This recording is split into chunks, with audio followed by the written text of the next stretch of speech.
there, savvy home buyers and sellers. This is Jeff O'Leary, the Village Guru, Mississauga real estate broker. And in today's episode, we're going to do a visual tour of one of Mississauga's most in-demand neighborhoods, Central Erin Mills. This video is great for both home buyers and sellers, but especially buyers who are relocating into Mississauga. It's going to give you the inside scoop as to what to expect in the neighborhood. So without any further ado, let's get right into it.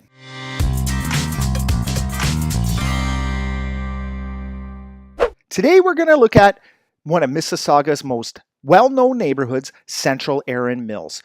Located in West Mississauga, Central Erin Mills is Phase 3 of the master plan community Erin Mills that was started way back in the 1970s. Now, being the latest development, Central Erin Mills was built mostly in the 1990s up until the early 2000s and encompasses the area north of Highway 403 from Winston Churchill on the west, Britannia Road at the north, and the Credit River on the east, only cutting out a slice which is part of the old village of Streetsville. Central Erin Mills is located approximately 35 kilometers away from downtown Toronto and 20 kilometers away from Pearson Airport. The community is centered around the Erin Mills Town Center and Credit Valley Hospital, and it's known for attracting professional families due to its top schools and family vibe of the area. Now, one thing I do want to point out for people who are new to Mississauga is that Central Erin Mills is not the same MLS district or school districts as Erin Mills, which is located south of Highway 403. So keep that in mind if you're looking at homes. Just because you see the name Erin Mills, ensure that if it's Central Erin Mills you're looking for because you want the newer homes or you're interested in schools such as John Fraser Secondary School, that you are concentrating on Central Erin Mills and not Erin Mills south of Highway 403. There's a wide variety of housing in Central Erin Mills, from condominium apartments all the way to large mega houses. Central Erin Mills has something for everyone. The first style of house that's quite popular with first-time home buyers and newer families are condo townhouses. I'm going to show you a couple examples of what you can expect with townhouses in Central Erin Mills. So first off, here are some stacked townhouses close to the Erin Mills Town Center. They're really good because they have low condo fees. They don't have backyards, so maintenance is not as much of an issue. Condo fees tend to be relatively low, but they are stacked. So the top part will have 2 and 3 bed units, and then there's actually ground floor that go down, and those are 1-bedroom units. Moving on, we have some more larger stacked townhouses closer to Glen Erin and Thomas. These are a great option. You get the full-size house, you're in the right neighborhood.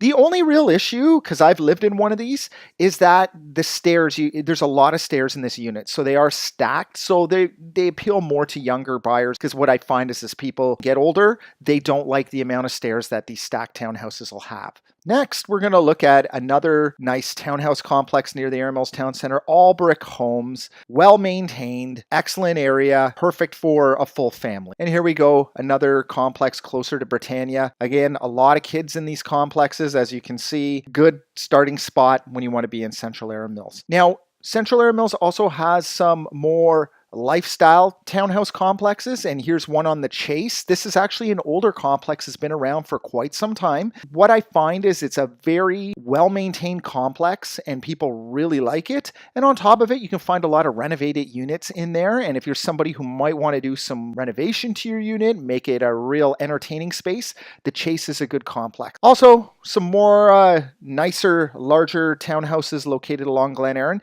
so you kind of get the idea that there's a lot of options when it comes to townhouses in Central Erin Mills.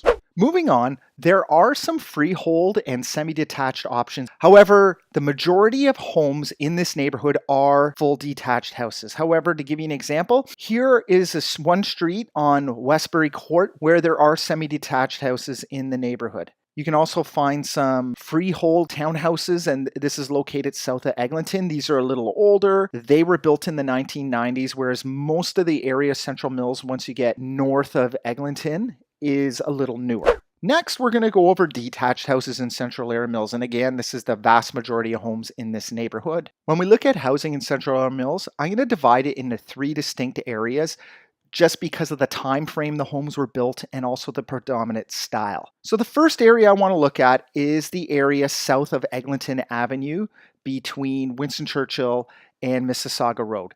This area is the oldest in Central Erin Mills, built in the 1990s, quite similar to West Erin Mills, about the same time frame, where you're getting those early 90s, big square brick homes. Further north of Eglinton, you're into the newer area that was built in the 1990s through to the 2000s. And you can see the style, it starts to get newer. The houses are a little closer together, but very nice and well-maintained neighborhood. Here's the most newest houses built in Central Erin Mills. You can see these aren't too old. Very big houses backing onto a park. Really good. And finally, some more detached houses. And this is your typical streets in Central Erin Mills. One other cool thing about Central Erin Mills are a lot of the streets don't have sidewalks on one side, which is cool because if you can get a house without a sidewalk, it means it's less to shovel in the winter and more area to park your cars. And finally, the last large neighborhood in Central Erin Mills is Credit Mills, which is located east of Erin Mills Parkway, north of Eglinton, characterized by extremely large homes. In fact, this is probably as big of a house as you're going to get in Mississauga without going full custom and getting into like mansions and things like that further south in Mississauga. Many of the houses in Credit Mills come with triple car garages, which is a bonus.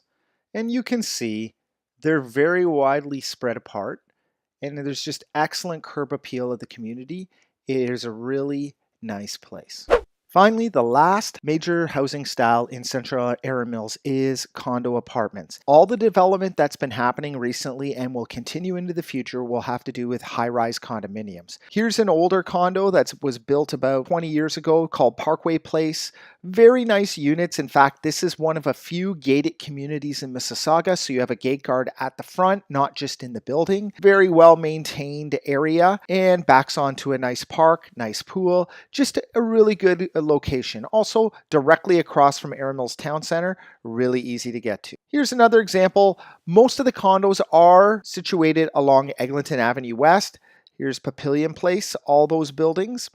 And then as we look further east, going towards Erin Mills Parkway, you can see two brand new condos.